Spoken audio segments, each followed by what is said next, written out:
Okay, तो आइए radiation pressure, इस पर आपको एक प्रश्न मिलना है।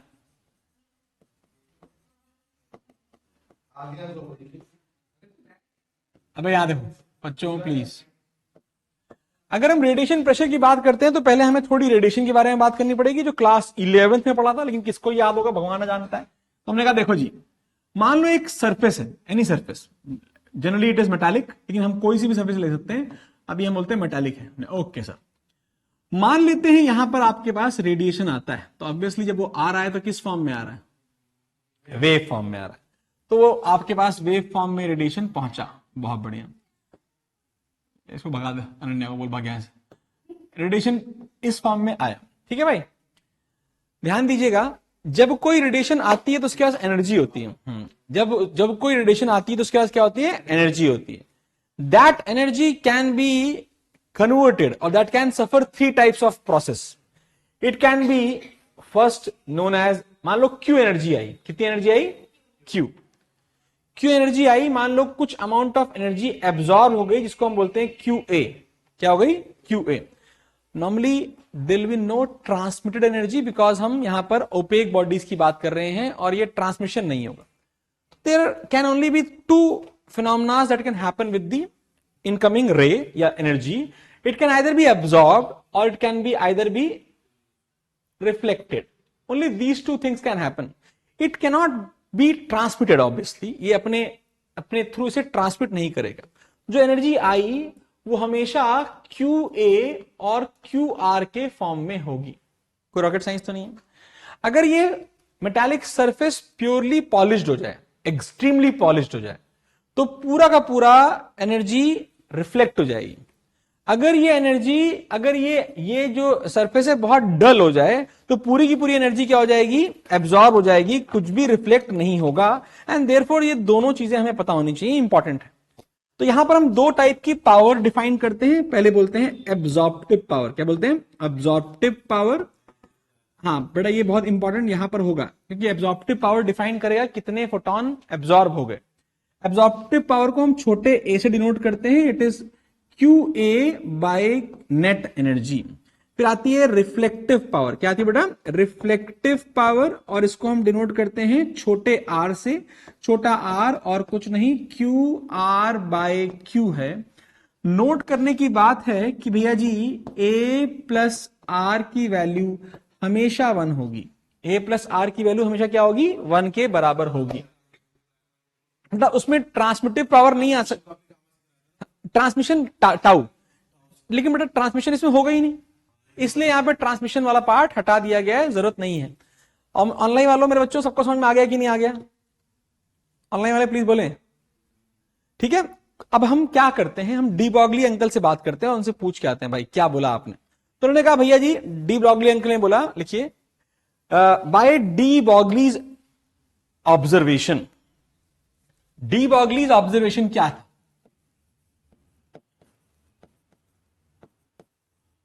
डी ब्रॉगलीज ऑब्जर्वेशन बड़ा खतरनाक रहा।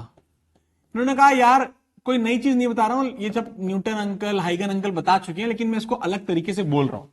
मैंने कुछ नया नहीं किया, मैंने इसको क्या बोला? एक अलग तरीके से बोला। इन्होंने कहा कि भैया जी, अगर आ जाए एक एनर्जी या इंसिडेंट रे आ जाए, इंसिडेंट रे आए या इंसिडेंट वेव आए, मैं तो दोनों के बारे में बात कर सकता हूं, बिकॉज मैं तो डी ब्रॉगली हूं। तो अगर उसका एंगल ऑफ इंसिडेंस आई हो, तो अगर वो पूरी की पूरी रिफ्लेक्ट नहीं भी हो रही है, जितना पोर्शन रिफ्लेक्ट हो रहा होगा, जितना पोर्शन रिफ्लेक्ट हो रहा होगा, वो एंगल आर होगा, और एंगल आर बराबर एंगल आई होगा। यानी कि photons follow law of reflection. Will not discuss refraction because they will not be refracted. छाप लें जल्दी, हाँ इसीलिए, ठीक है।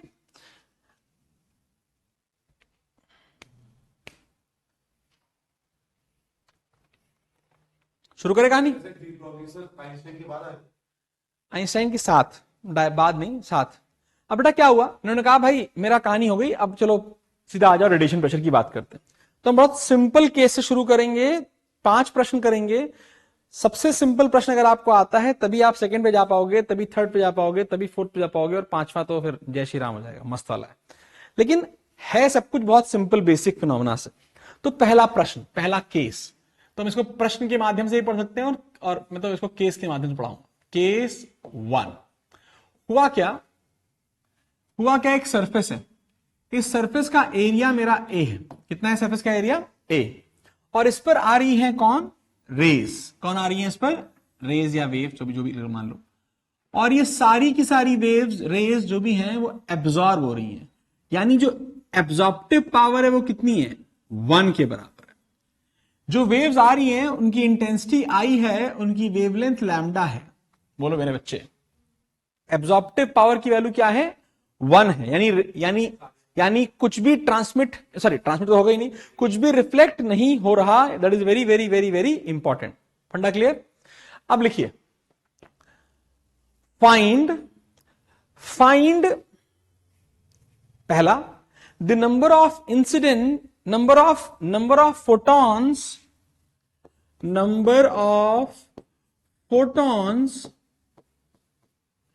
Incident in t0 second, and also write the expression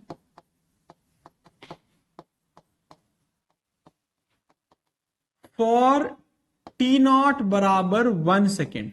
star important, काफी। ये 1 सेकेंड का खेल बहुत इंपॉर्टेंट हो जाएगा बाद में। थोड़ी बातें और समझ लेंगे तो वैसे पहले लिखिए, पहले इतना लिखिए तब निकाल दिखाइए मुझे। एक तरीके से बेसिक है और अभी आप पढ़ के आए हैं तो शायद आप कर पाएंगे।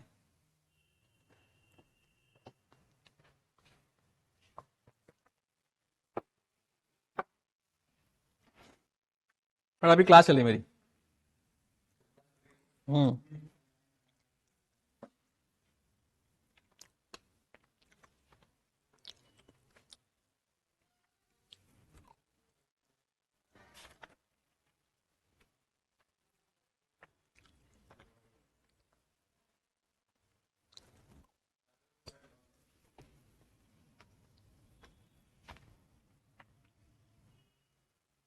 खत्म time,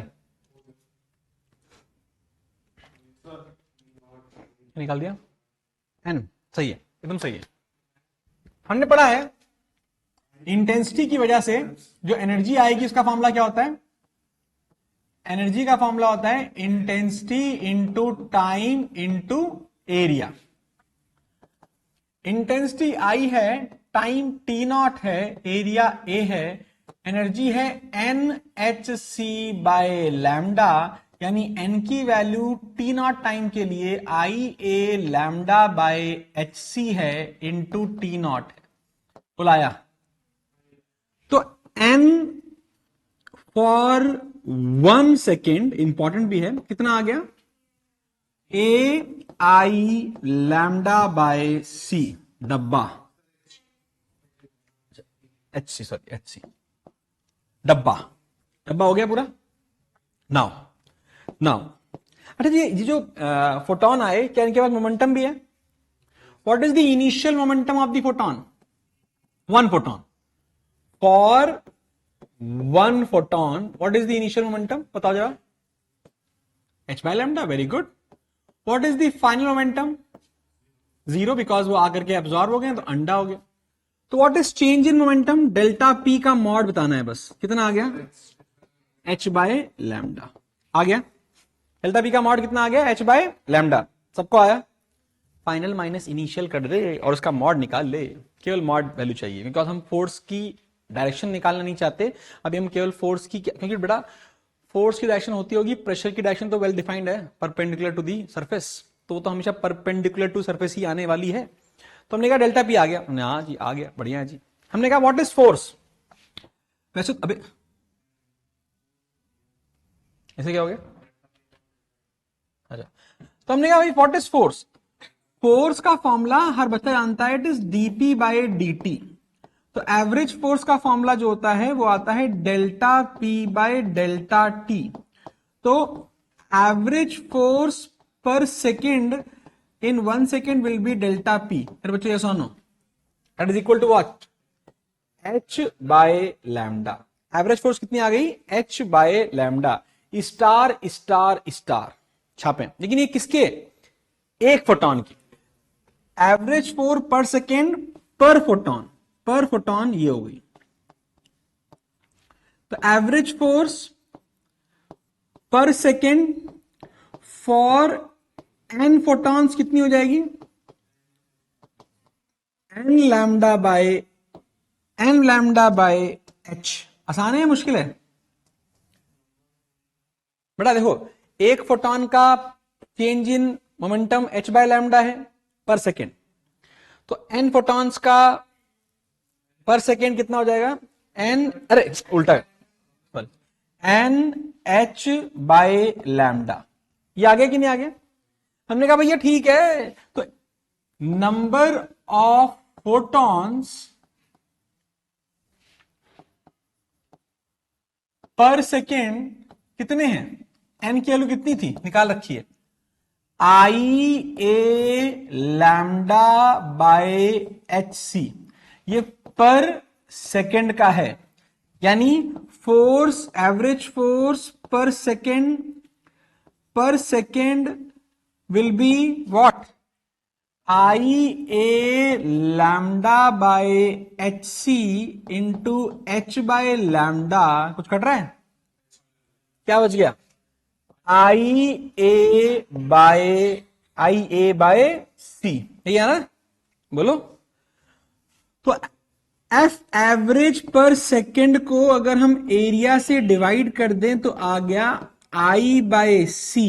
this called radiation pressure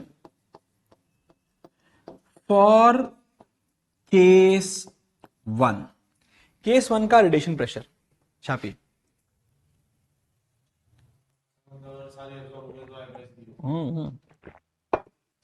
सारी बता होगी तो आई बाय सी होगी. याद करना है, मैं इवेंचुअली एक फॉर्मूला लिखवा दूंगा जिससे कि सारे, क्योंकि फॉर्मूला बेस्ड क्वेश्चन आएगा इसमें भी. तो फॉर्मूला कैसे आ रहा है उसकी कहानी समझ में आ गई सबको, हर बच्चों को मेरे? ये एक और बात बतानी है, एक और बतानी है. हाँ, अगर तुम्हें फोर्स पूछ लिया गया तो रेडिएशन प्रेशर आई बाय सी है, इंटू ए कर दो, फोर्स मिल जाएगी. फोर्स मिल गया तो मैकेनिक्स मिल जाएगी कि एक पेंडुलम पर, एक शीशे पर मारेंगे तो एब्जॉर्प्शन 0 हो जाएगा, ट्रांसमिशन भी, रिफ्लेक्शन आने लगेगा. तो एंगल में मारोगे तो अलग आएगा, नॉर्मल मारोगे तो अलग आएगा. सारे प्रश्न आएंगे थोड़े सेकंडों के बाद. आई होप ये पार्ट समझ में मेरे बच्चों को आ गया है. आसान था या मुश्किल था वाला पार्ट? इस पर क्वेश्चन देखते हैं. सबसे पहला क्वेश्चन आपके सामने है, ये 2016 क्वेश्चन है, क्योंकि शुरुआत वहां से हुई है ये खतरनाक कहानी की. तो वहां से करते हैं सारे. हर साल 5-5, 3-3 क्वेश्चन हर बार आ रहे हैं. हटा दो 5 क्वेश्चन, मतलब पूरे सेशन में ना, हटा दो. आइए, तो पहला प्रश्न आपके सामने है 2016 जेई मेंस. साथ में जे एडवांस में भी ऐसे क्वेश्चन आता है, कोई डिफिकल्ट नहीं आता. हुआ ये कि यहां पर एक रफ सरफेस है. इस रफ सरफेस का जो कोफिशिएंट ऑफ फ्रिक्शन है वो म्यू है. कितना है? कोफिशिएंट ऑफ फ्रिक्शन क्या है? म्यू है. इस पर एक क्यूब रखा है. क्या रखा है? क्यूब, जिसकी साइड कितनी है? ए. क्यूब ऑफ साइड स्मॉल ए. हाँ, एरिया स्मॉल कैसे हो जाए? ए स्क्वायर होगा उसका एरिया. यहां पर एक रेडिएशन प्रेशर आ रहा है, सॉरी, रेडिएशन वेव्स आ रही है, ईएम वेव्स आ रही हैं. क्या आ रही हैं? ईएम वेव्स, जिनकी इंटेंसिटी आई है और वेवलेंथ लैम्डा है. स्पीड ऑब्वियसली सी है, क्योंकि वैक्यूम में हो रहा है या एयर में हो रहा है. कोई दिक्कत वाली बात तो नहीं है. Find the minimum value of I, find the minimum value of intensity such that the block starts moving.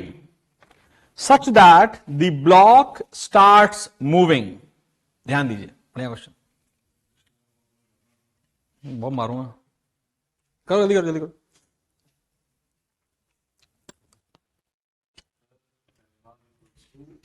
Mu n. तो रेडिएशन प्रेशर कितना है? I by c that is equal to f by area a square, यानी f कितना आ रहा है? I a square by c. ये force लग रही है। इसे बैलेंस कौन कर रहा है? Friction force. फ्रिक्शन फोर्स कितना है?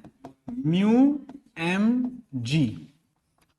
For the motion to just start, this force must be balanced by friction because it is self adjusting. कैसी है ये? सेल्फ एडजस्टिंग है। तो इस पर ऐसे क्वेश्चन भी आ सकते हैं कि अगर आई की वैल्यू ये है तो बताइए what is the friction. Because अगर आई की वैल्यू म्यू एम जी से आई की वैल्यू म्यू एम जी से आई ए स्क्वायर बाय सी की वैल्यू म्यू एम जी से कम हुई तो जितनी कम होगी उतनी वैल्यू हो जाएगी, है कि नहीं? याद आ रहा है? Self adjusting. हमने ठीक है। तो अगर हम इसे बैलेंस करें तो हमारे पास आई ए स्क्वायर बाय सी बराबर म्यू एम जी हो गया। यानी आई की वैल्यू कितनी आ गई? जिसे बच्चे ने कहा भी म्यू एम जी सी बाय ए स्क्वायर। Star star star. हो गया, आसान क्वेश्चन था। एक और कर लें, फटाक से कर लें। दूसरा क्वेश्चन 2016 ही, सॉरी 2016 एक और क्वेश्चन आया। हुआ क्या? There was a pendulum where there was one plate. इस प्लेट का एरिया था कैपिटल ए। कितना था इसका प्लेट का एरिया? Capital A. एक प्लेट लगी हुई थी डिस्क टाइप की, एक प्लेट लगी थी जिसका डिस्क ए था, एरिया ए था। और क्या हुआ? हमने इस पर क्या लगाया? हमने इस पर लगाया लाइट को, हमने इसके ऊपर इंसिडेंट किया। हमने जब इस लाइट को इंसिडेंट किया और इवेंचुअली हर जगह लाइट है ऑब्वियसली, मान लो ऐसे आ रही है, तो देखा गया कि ये प्लेट इस टाइप के अरेंजमेंट में आकर के बैलेंस हो गई।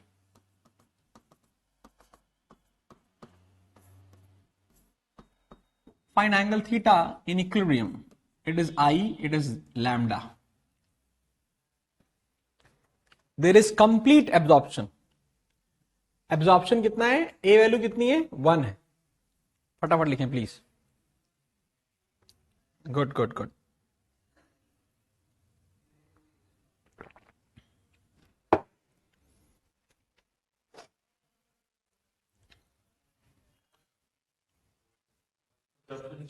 हाँ, एंगल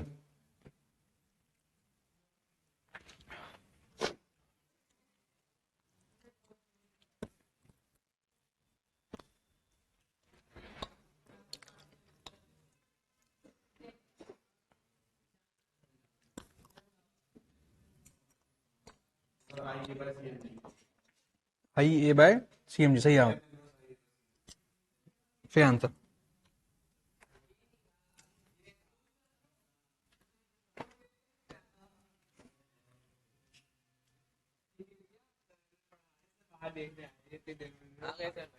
क्लास चली मेरी, थोड़ा शांति रखो।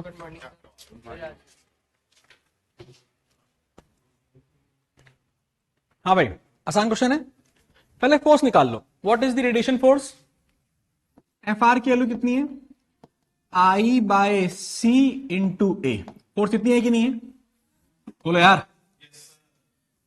Radiation pressure is I by C, force is equal to F into T. Okay, force is equal to P into A. अब ध्यान दिया जाए, यहां पे टेंशन टी है। कितनी टेंशन है? टी। तो यहां एम जी लग रहा है मेरे बच्चों, यस और नो? और यहां पर क्या लग रहा है? एफ आर बोलना पड़ेगा। यहां पर एम जी टेंशन का एक कंपोनेंट टी यहां आता है, टी कॉस थीटा, और एक टेंशन का कंपोनेंट किधर आता है? इधर आता है, T sine theta. Under equilibrium, under equilibrium क्या टी कॉस थीटा को, सॉरी टी साइन थीटा को बैलेंस करने वाला और कुछ नहीं एफ आर है, और कुछ नहीं आई ए बाय सी है? बोलो जी। और टी कॉस थीटा को बैलेंस करने वाला और कुछ नहीं एम जी है। अगर हम डिवाइड कर दें तो टी नमस्ते हो जाएगा और आ जाएगा टैन थीटा बराबर आई A by C M G. तो थीटा की वैल्यू आ गई है tan इनवर्स IA/CMG। पहला प्रॉब्लम आसान था, दूसरा प्रॉब्लम भी उससे ज्यादा आसान था, है कि नहीं? This opens a field of pure mechanics. Pulley पर क्वेश्चन आ सकते हैं, प्लैंक के ऊपर क्वेश्चन आ सकते हैं, कहीं भी आ सकते हैं ना। अब तो क्वेश्चन आपको केवल फोर्स पता होनी चाहिए, और कुछ तो है नहीं। लेकिन इसका जो दूसरा वेरिएशन है वो ज्यादा इंपॉर्टेंट है, बिकॉज अभी तो क्या हो गया, पूरा एब्जॉर्प्शन हो गया। दूसरा क्या होगा? पूरा क्या? पूरा रिफ्लेक्शन नहीं बेटा। नाउ केस टू, हाँ पूरा रिफ्लेक्शन। केस टू क्या है? केस टू का है कंप्लीट रिफ्लेक्शन। कंप्लीट रिफ्लेक्शन होगा इस बार। क्या होगा? Complete reflection. और आर की वैल्यू होगी आपकी 1, ए की वैल्यू होगी आपकी 0। प्रॉब्लम वही रहेगी, इसका एरिया ए है, इस पर आने वाली रेडिएशन, इस पर आने वाली रेडिएशन नॉर्मल ले रखी है थोड़ा आसान करने के लिए। इसमें भी केस 1 में भी क्या है? थीटा बराबर 0 डिग्री पर है। कितने डिग्री पे आ रही है? 0 डिग्री पर। इंसिडेंट एंगल कितना है? 0 डिग्री। अब क्या होता है, 0 डिग्री पे होने की वजह से जब रे आएगी उसी डायरेक्शन में रे चली जाएगी। एम आई करेक्ट और नॉट? तो what is initial momentum? H C, अबे एच बाय लैम्डा। बट क्योंकि ये नीचे की तरफ है तो आप निगेटिव साइन लेंगे, दो लोग आएंगे ना। जो चीज नीचे की तरफ है नेगेटिव, जो ऊपर की तरफ है वो पॉजिटिव। पी फाइनल सब कुछ सेम रहेगा, तो ये कितना हो जाएगा? H by lambda. और क्योंकि वो ऊपर की तरफ है तो ये हो गया प्लस एच बाय लैम्डा। तो डेल्टा पी कितना हो गया? डेल्टा पी हो गया P final minus P initial. अब हम साइन भी खेलना पड़ेगा हमको ध्यान से। तो एच लैम्डा माइनस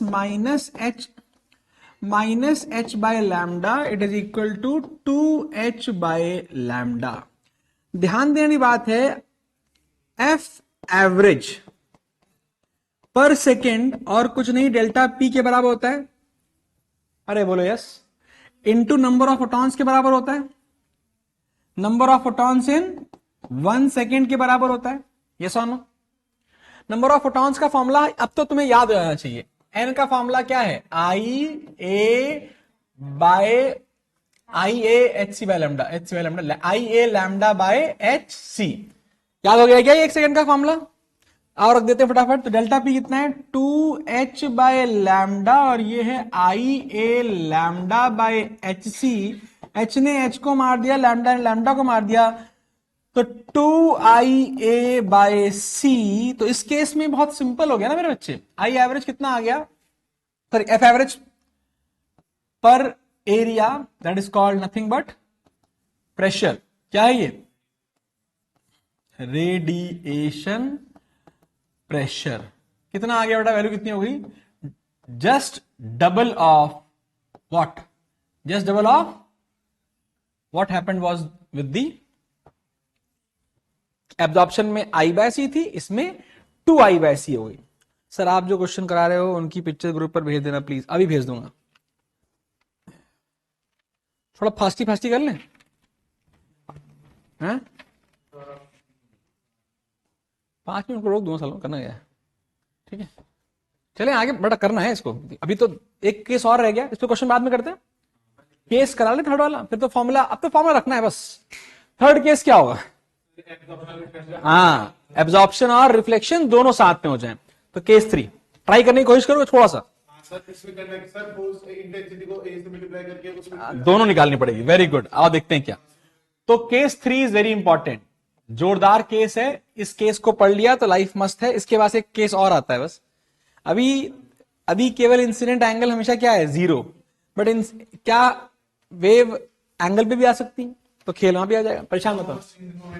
हाँ, देखिए केस 3 में आर की वैल्यू आर है और ए की वैल्यू ऑब्वियसली 1 माइनस आर है। ठीक है भाई साहब, तो निकालिए what is radiation pressure. Radiation pressure निकालने की कोशिश कीजिए। यहां पर आपके पास है वही पुराना हमारा एरिया और वही पुरानी कौन ईएम वेव, जिसमें से कुछ एब्जॉर्ब हो रही है और कुछ क्या हो रही है? रिफ्लेक्ट। एब्जॉर्प्शन है ए बराबर 1 माइनस आर, रिफ्लेक्शन है आर के बराबर।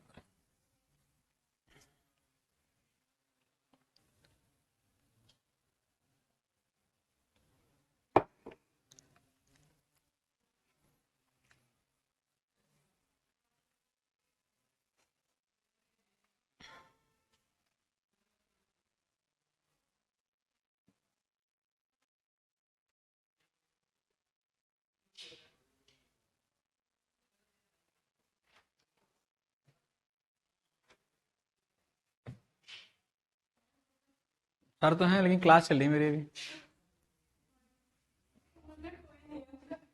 आज अगर कोई क्लास छुट्टी की है, गला ही काट दूंगा सालों की मैं आज, 11 सालों की। तो आज तो 11 साल छुड़ैया होना तय है।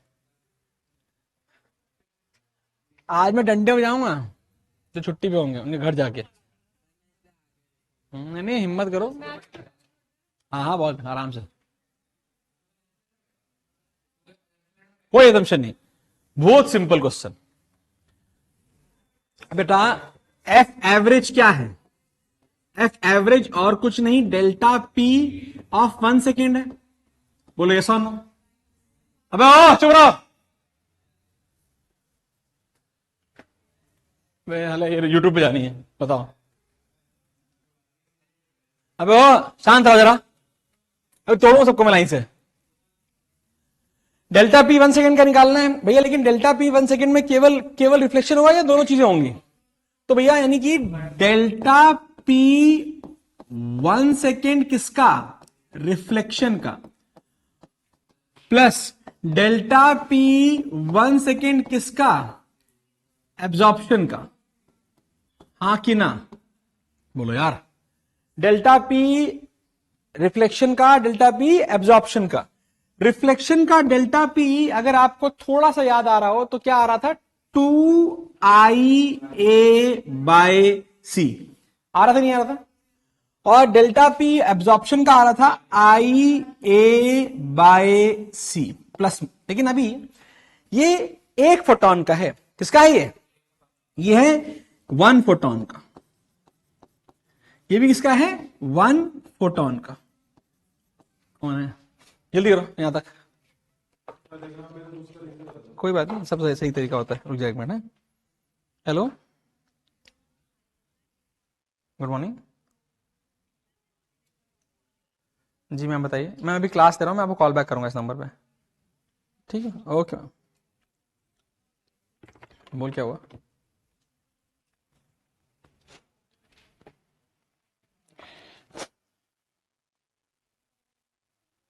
नहीं बेटा, इंटेंसिटी ऑफ देखते हैं, शायद इस अप्रोच से ना इंटेंसिटी को तो नंबर ऑफ फोटॉन्स में डिवाइड नहीं किया। नंबर ऑफ फोटॉन्स वाला खेल होना पड़ेगा ना। तो यहां तक आया into number of reflected photons into number of absorbed photons. सही, यहां तक कोई दिक्कत तो नहीं है। Now what is the formula for photon? Number of photon का फॉर्मूला क्या होता है? एक सेकंड बताना है केवल। बताओ क्या फॉर्मूला है? पूरा फॉर्मूला याद करना बहुत आसान है, एक सेकंड में डायरेक्ट भूल जाते हो तो। NhC/λ इज टोटल एनर्जी, और एनर्जी इज IA टाइम 1 है, यही है ना? तो n की वैल्यू हमेशा क्या आ जाएगी? IA/λ/hc। लेकिन इनमें से कितने नंबर ऑफ फोटॉन्स रिफ्लेक्ट होंगे? R, क्योंकि उतना पोर्शन R, उतना एनर्जी। यहां पे जो एनर्जी है इंटू R करोगे तो वो कौन सी एनर्जी आ जाएगी? Energy which is reflected. और इंटू ए करोगे तो कौन सी एनर्जी आएगी? Energy which is absorbed. तो ये क्या हो गया? ये आ गया 2IA/C into into into into into into IA/λ/hc।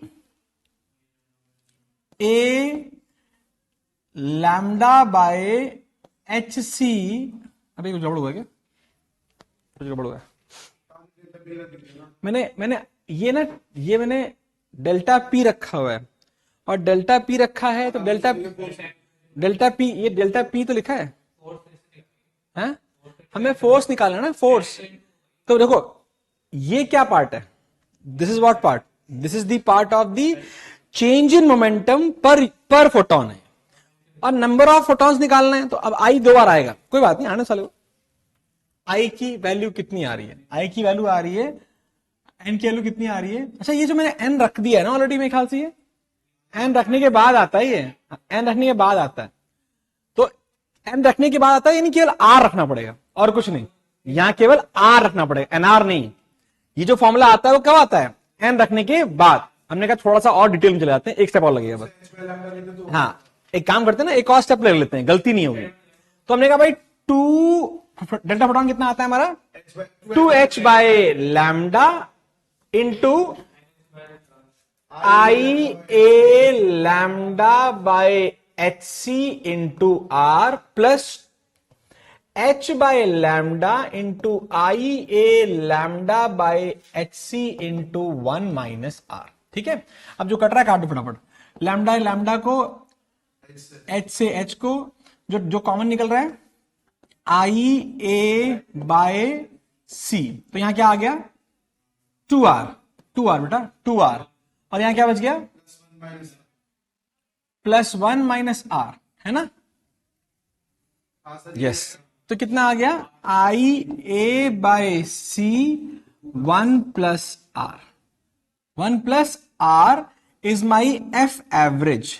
तो अगर हम ध्यान दें तो प्रेशर कितना हो जाएगा, रेडिएशन प्रेशर कितना हो गया, ये आ गया आई बाय सी 1 प्लस आर।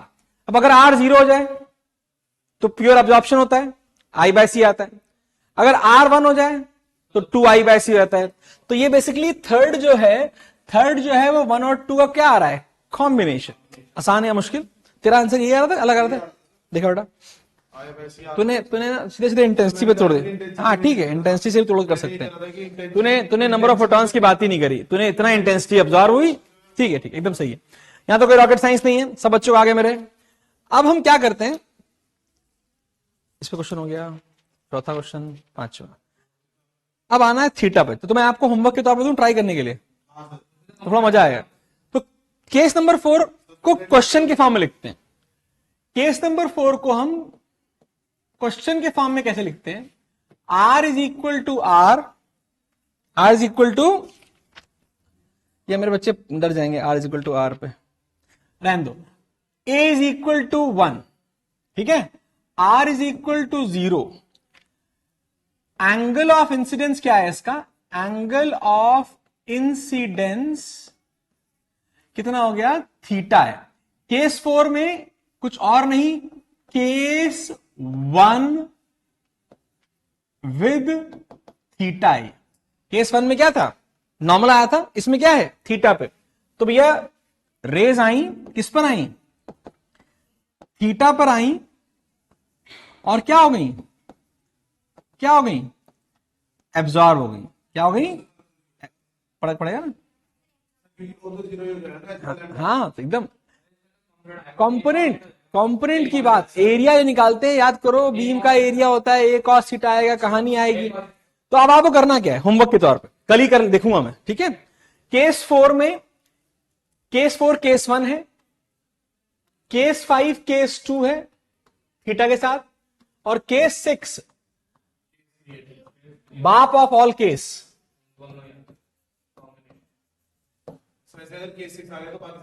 यानी अगर केस 6 आ गए सब आ जाएंगे थीटा के लिए। यानी कि एक एंगल पर रे आएगी, कुछ चली जाएगी और कुछ एब्जॉर्ब हो जाएगी। जो चली गई वो आर है, जो एब्जॉर्ब हो गई वो 1 माइनस आर है। लेकिन बेटा प्रोसेस 4 फिर 5 फिर 6, तीनों ट्राई कीजिए, फिर देखते हैं, परेशान मत होना, हो जाएगा। मैं आपको छठे का आंसर लिखवा देता हूं, छठे का जो आंसर आता है वो हम लिख लेते हैं, क्या बोलते हो? अभी नहीं, अभी घर जाकर ट्राई करो, कल लेकिन ट्राई कर लेना, कल देखेंगे, ठीक है बेटा। इसके जो नोट्स हैं, मेरे खुद के नोट्स हैं वो टेलीग्राम पे मेरे हाथ के लिखे नोट्स आपको ऑनलाइन मिल जाएंगे, ठीक है।